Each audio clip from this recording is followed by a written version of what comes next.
guys, it's been a little while since you've seen me.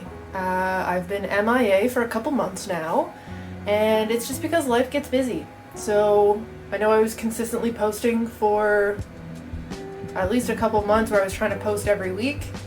That's not sustainable, especially right now. So I'm back. Hello. How's everybody doing? I hope you're having a great year. I figured for my first video back, I would do an enclosure build. So we have a new critter coming in and I wanted to go through the process of making the enclosure because I'm really excited for this animal. And I'm not going to spoil what it is yet. You guys can guess if you want to. I'll probably let you know at the end when we actually get him, it is confirmed to him, and put him into his new home. So, enjoy. So the first thing I'm going to want to do is put in a background. So you can see the background in this enclosure, which I got off of Facebook Marketplace.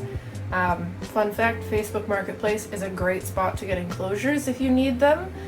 They are oftentimes not as expensive as they can be in stores. Yes, they've been used, you just have to clean them, make sure that everything works the way you want it to, check the overall condition, and you should be good to go. So, with this one, it's all glass. I need to put a background in it because the creature that we're getting likes to climb. So I'm going to be using this. So it's like cocoa fiber sheet. So we are going to stick this to the background, and then while we're waiting for that to kind of cure, we'll go on with our next steps. Time for a time lapse. So I probably could have turned this around before I started this video, but I didn't. You can see I cleaned the enclosure, but not that bottom surface.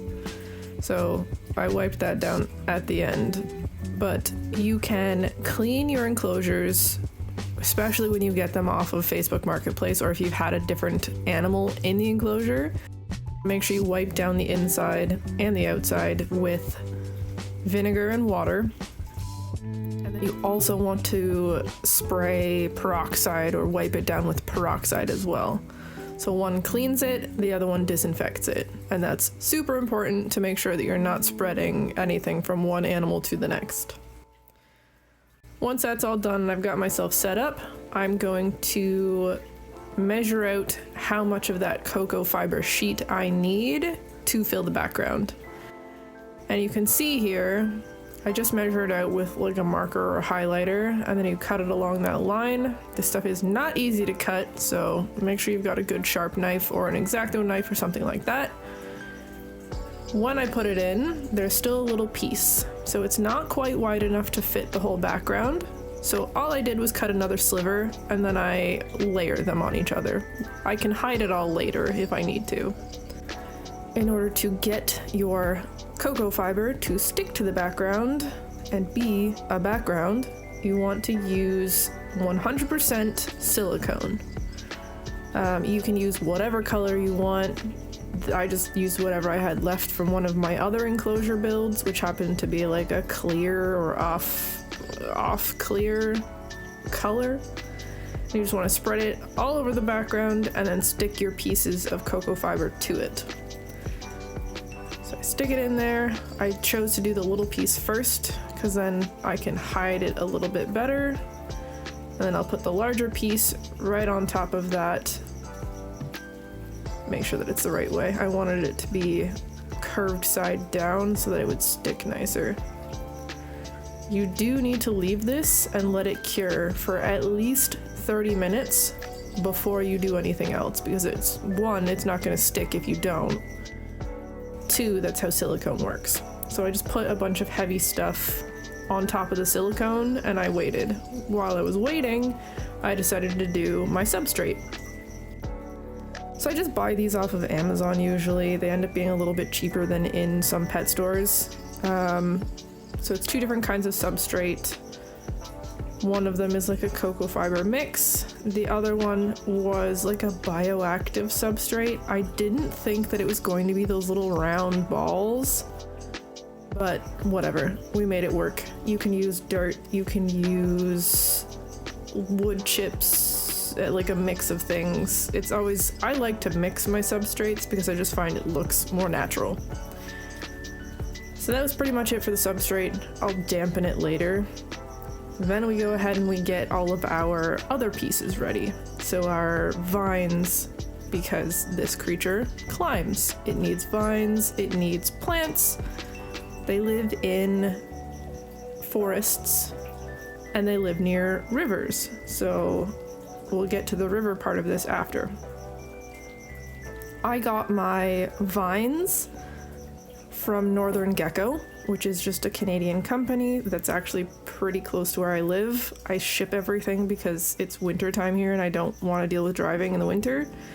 They're super quick, they're super efficient. I've dealt with them a couple times. That's where I get all my cork bark from as well. And I've only had good experiences with them. So the vines are from them.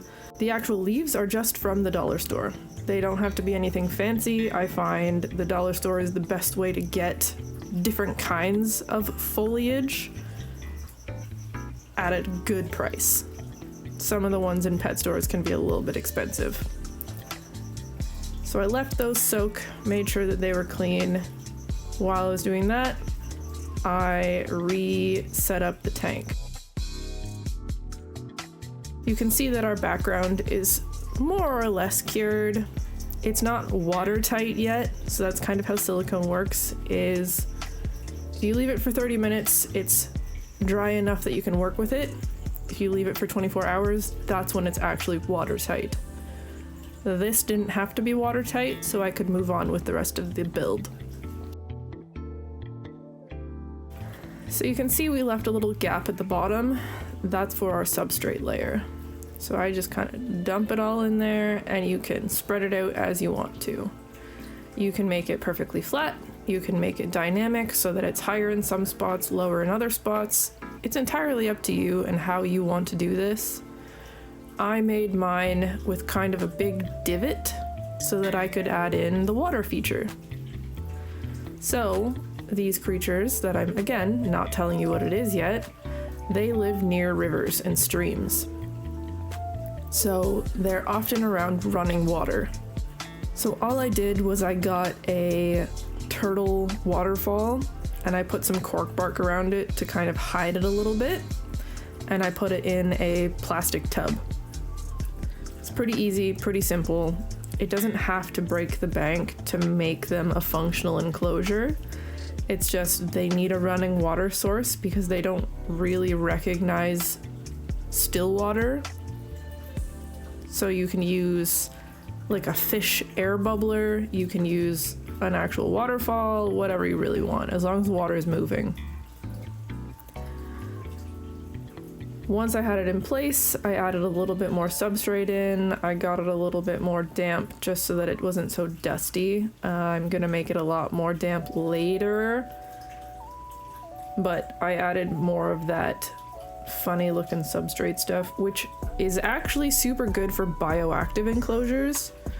I wasn't sure if I wanted to make this bioactive. I ended up not doing that because the animal that's going in here has some complications, we'll call them, and you'll see it when I actually show you the animal. It's better for him to just have a simple enclosure, not have things all over the place or bugs or anything like that. I feel like, and the people I'm getting him from felt like it's better just to have a simple enclosure with no live insects in it. Once that's all done, you can go ahead with the decorating. So all I'm doing is I hid the plug for the waterfall because you don't want to see it, right? And then I'm adding in the different plants. So I got a couple different kinds so that it looks a little bit more interesting. And all I'm doing with these is shoving them into the fibers of the background. They're not glued in, they're not doing anything like that. And the animal that's going in here is not heavy enough to pull them out. So I don't have to worry about, him messing everything up. I can just shove them in that fiber and call it a day. And it just kind of makes it look like they're growing out of the background, which is nice. A trick that I use for putting things in dirt is I will just bend the stem so that there's a little bit more purchase in the ground and then shove it in there and leave it. Again, he's not big enough to do anything, so I'm not worried about it. Then I want to add in my UVB light. So these lizards, he's technically a lizard, I'll give you that. They need UVB lights. Typically for them it's like a low grade UVB light because they live in forested areas. It's usually pretty shady from the treetops. And you can get different little cards and stuff to test your UVB lights to make sure that they're still working properly. You can get them on Amazon, it's really easy. Once that's all set up, I'm adding in probably the most important part of this, which is the vines. Having been to our friend's house a couple times and seeing these guys, they're almost always hanging on the vines in the enclosures. That is where they spend most of their time, that is where they sleep, that is where they hang out. They love being on vines or up in trees. So, we're adding in our vines. I'm adding in this cool little branch thing. Again, I got both of those from Northern Gecko. I have to do a couple funky things with this tree branch type deal where I'm wrapping some of the little pieces around the vine to give him, again, more climbing spaces, but also to give him something to hang on to if he falls. And you'll see why that's important, again, when I show him to you. But I just wanted to give him a more dynamic environment, because any like dead airspace is just nothing for him. It's dead airspace. He can't use it. So I try and fill in as much of the area as I can. Final steps here. We're gonna go ahead and add our water into the water feature and plug that in. I'm putting a rock into it because one, it helps keep the pool filled. Water displacement, fun. And second, it gives him something to hang onto and climb onto if he's in the water and can't get out. I want to give him options to get out of the water. And with that, this is the final product.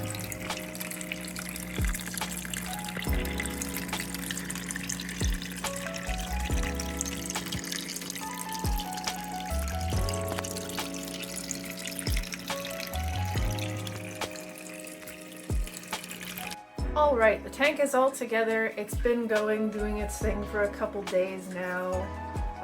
Its new resident is actually already in there and he seems to be settling in well. And I'm going to introduce you guys to him now, so give me 1 second and I will get him out for you.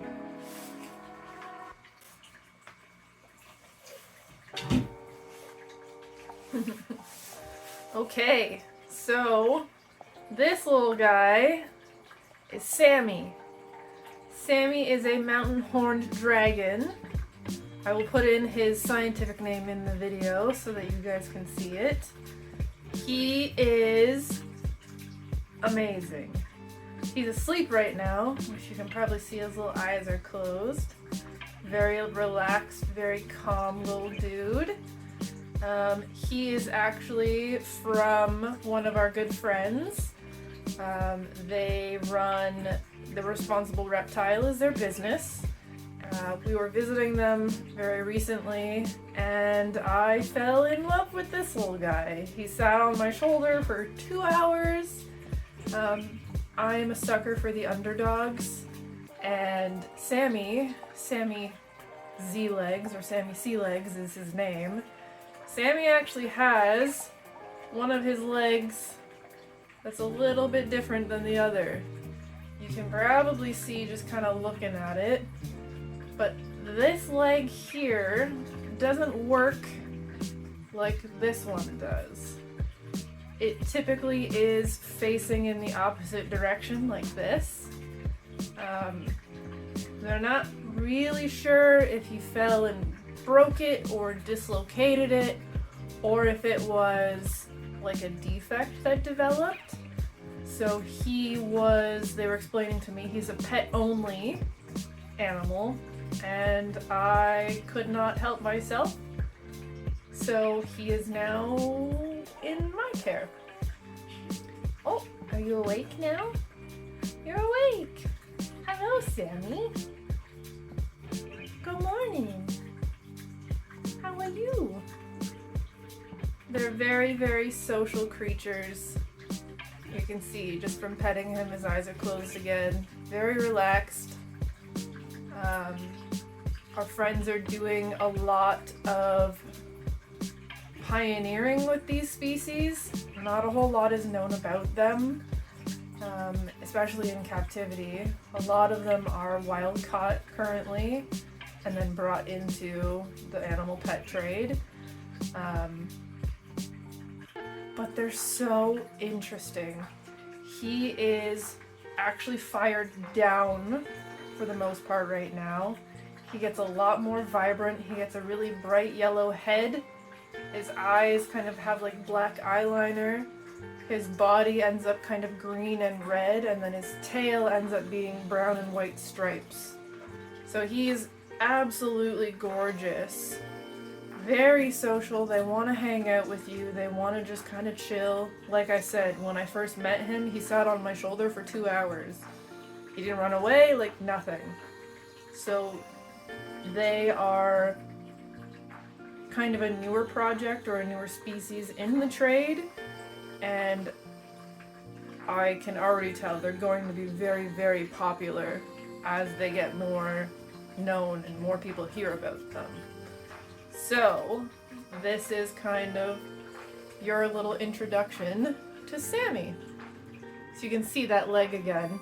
It doesn't quite work like the other one. He can still climb just fine. He climbs around, he runs around, he still uses it.